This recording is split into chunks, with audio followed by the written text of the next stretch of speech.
Hello, my name is Olivia Hentz, and today I will be talking about metal-induced crystallization.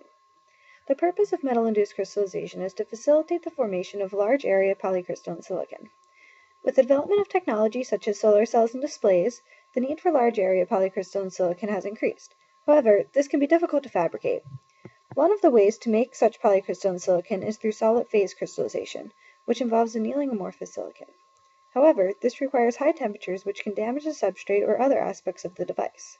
This is where the advantages of metal-induced crystallization come in. In this process, a metal film is used to lower the temperature needed for crystallization. Therefore, such large area films can be formed without bringing the substrate to high temperatures. This also facilitates the formation of large grains, which are generally beneficial to large area devices like solar cells and displays mentioned previously. There are two mechanisms by which metal-induced crystallization can occur. The mechanism which actually occurs depends on the metal used for the process.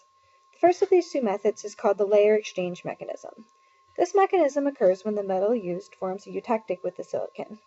In this case, the silicon diffuses into the metal film and forms a eutectic mixture. Crystalline silicon can then form on the grain boundaries of the metal and eventually displace the metal entirely. This is where the name layer exchange mechanism comes from, since the silicon and the metal exchange places, and, in the process, the silicon is transformed from amorphous to crystalline. The other potential mechanism for metal-induced crystallization is a diffusion-assisted mechanism. Nickel, one of the most common metals used in metal-induced crystallization, follows this mechanism. In this case, the metal diffuses into the silicon and forms a metal silicide. The silicon can then crystallize on the metal silicide to form large grains of crystalline silicon.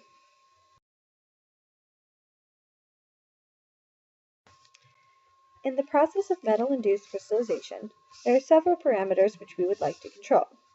The first of which is the type of metal impurity added to the silicon during the process. In the process of metal-induced crystallization, there is inevitably some impurity from the metal which is used. However, some impurities will act as dopants and improve the charge transport in the silicon, while others will form trap states that act as device killers.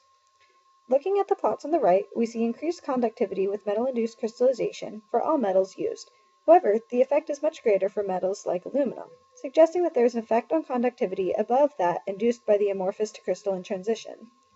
Metals like gold, with deep donor levels, will have the opposite effect, due to the creation of trap states. Another important parameter is the metal impurity concentration. This will dictate the degree of metal doping, or, in the case of deep donors, the number of trap states added to the material. Finally, grain size is important for determining the quality of the polycrystalline silicon films. In the case of large area devices like solar cells and displays, large grain sizes are preferred for better charge transport properties.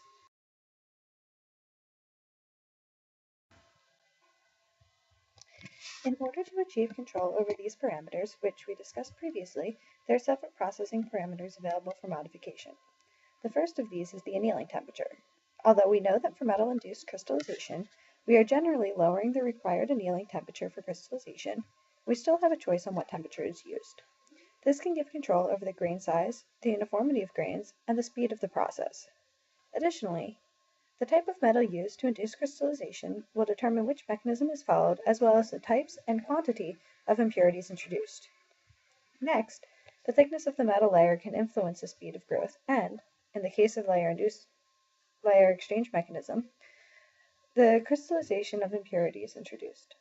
A thicker film will lower the crystallization in both cases, and will introduce more impurities in the layer exchange mechanism. Finally, the speed of this process can be controlled by introducing an electric field. This can also lower the temperature required for crystallization by introducing an additional driving force to the process. Finally, we can bring this information together to develop process models for both the layer exchange mechanism and the diffusion-assisted mechanism. In the case of the layer exchange mechanism, Hugh and McNear propose a process in which the silicon diffuses through the metal and nucleates on the surface to form islands. More silicon then diffuses through these islands to nucleate at the silicon-air interface.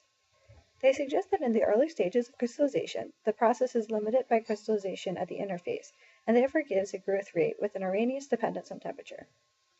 At later stages, as the islands reach a critical size, diffusion becomes the limiting step, and therefore the rate switches to being dependent on the self-diffusivity of the silicon. In the case of the diffusion-assisted mechanism, Chang et al. Suggests that the rate of growth is limited by the crystallization of silicon on the metal silicide. They therefore propose a growth rate with an Arrhenius dependence on T related to the activation energy for crystallization. Expanding on the pre-exponential, we can take into account the amount of nickel present near the amorphous silicon region and the crystalline silicon region. Nickel near the amorphous silicon, the front side, will promote crystallization by acting as a source for metal silicide formation, while nickel near the crystalline silicon, the back side, will slow growth by preventing silicon from coming out of the silicide.